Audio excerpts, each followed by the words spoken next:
Hi. Today I would like to talk about a Chinese character that appears a lot in fighting games, and that is the character for dragons. And currently there are three ways to write that character.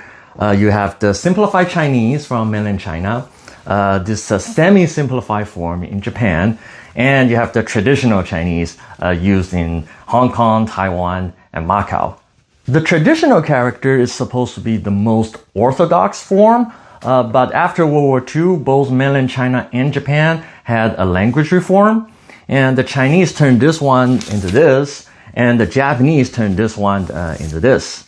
So this is supposed to be the official standard character for dragon in Japan right now, but when people want to name things with dragons, especially when it comes to naming cool things, they still very often use this one, the older one. It's supposed to be outdated, but people still kind of use it a lot because it just looks more cool. Graphically, the traditional character is more complex, and culturally it also has this archaic, mysterious feel to it. So it's just a better fit for your ancient martial arts moves and legendary characters and whatnot. For example, you have the Shoryuken from Street Fighter, which means the Rising Dragon Punch, and that's always written with this character. And the Art of Fighting series from SNK is known as Ryuko no Ken in Japan, which translates into the Fist of Dragon and Tiger, also with this dragon. And then of course you have the game Double Dragon, which in Japanese is called Sosetsu Ryu. That translates into something like the twin-sectioned dragons, and that's also a pretty cool name.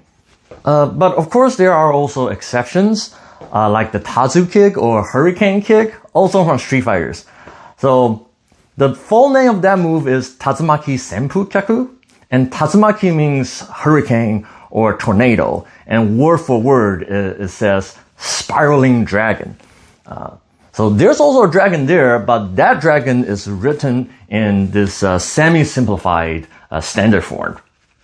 It is probably because hurricane is a meteorological phrase, and on newspapers and weather forecasts, it's always written in the standard form, so the devs sort of just defaulted to that. But personally, I would like to think that it's because the Tazu kick was sort of a trash move when the game first came out. It's not a good move, man, and good players just don't use it a whole lot, so maybe that's why it did not deserve the cool dragon. Now, this video is not meant to shit on this Japanese character, okay? I'm actually here to gripe about this one, the really simplified mainland Chinese version. In my opinion, it is a bit oversimplified because it's based on the cursive form of the character, and cursive Chinese are really just squiggly lines that nobody can read. It has omitted a lot of the key graphical components of the original script, so in my opinion, that makes it lame. And to fully understand why it is lame, we first have to look at the evolution of the cool character, which looks something like this. The dates here are all rough estimates, but as you can see, when the character was first created 3,500 years ago, the dragon was basically a snake. It's a snake with a head and two fangs and a long tail for a body and some sort of a crown on its head. And it sort of makes sense because if you look at the Chinese dragon today, it's basically a giant twisting snake with tiny little T-Rex hands attached here and there. In fact, that's the creature that appears when you collect 7 Dragon Balls, the Shenron. The Ron in Shenron also stands for dragon. And what do you know? That character is also written like this in the cool traditional form. Because, come on man, it is Dragon Ball. Everything about that show is awesome. So Of course, they have to choose the cooler character. So, the Chinese dragon was originally some kind of a magical super snake with a crown on its head. This crown is actually kind of important, but we'll come back to it later. First, let's go through its evolutionary process. So you can see here, originally it's a snake with two fangs, and then later on, a few centuries later, the head sort of got opened up into a mouth or a jaw with the two fangs still inside. And then later on, the jaw got more pronounced, still has the two fangs, and people started drawing the tail separately from the head. And later still, the tail and the head got completely separated, and you got these extra wavy lines here on the tail for embellishment. And then finally, you have the traditional character that we have today. So that's the character of dragon for you. It's basically a crown with a mouth or jaw with two fangs inside and a body here, a long snaky body on the side here. Now, I said the crown was important because it's actually related to another character, and it is this one.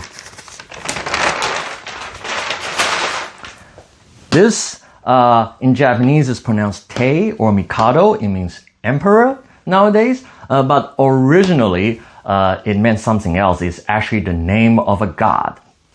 Now, at some point in Chinese history, the rulers of China decided to deify themselves, so they upgraded the title from the king to this character. In fact, the modern Chinese word for the Christian god is called 上帝, literally meaning the higher god or the upper god. That also uses this character, so it can still mean God in that sense. And originally, when standing by itself, this character represents a supreme deity of some sort. It's not like the capital G God in the West, because the Chinese were polytheistic people. We worship a lot of different things like ancestors and magical snakes and whatnot. But this god, this Tei, is sort of like the final boss of gods, the god of all gods, if you will. It's like the Chinese Zeus or the Chinese Odin. Now, we're not quite sure what the bottom half of the god character means. Some people say that there are beams of light radiating from the sun, or some other people think they are stacks of firewood meant to be used in a burning ritual, or it could be an anus, we don't know. But we are pretty sure about the top part being related to the dragon's crown, because their shapes have remained consistent throughout the evolution of the characters. So there you go. That's why the dragon is such an important symbol in Chinese culture, because it is basically a god snake. It's a snake with the supreme deity's crown on its head. Now, I don't know about you, but I think the phrase god snake is pretty badass. 9 out of 10 times, if you replace the word dragon with god snake, I think it will still come out pretty cool. So that is why earlier I said that the simplified version of this character, this one, is kind of lame because it doesn't have the goddamn crown anymore. The Japanese one at least still has the crown. So that's why, guys, if you have to tattoo the character of dragon onto your body, please use the cooler one. I know it's probably gonna hurt more because it requires, more ink. But trust me, man, the cool factor is well worth the pain. You want your dragon to say God Snake, and not just some random stuff.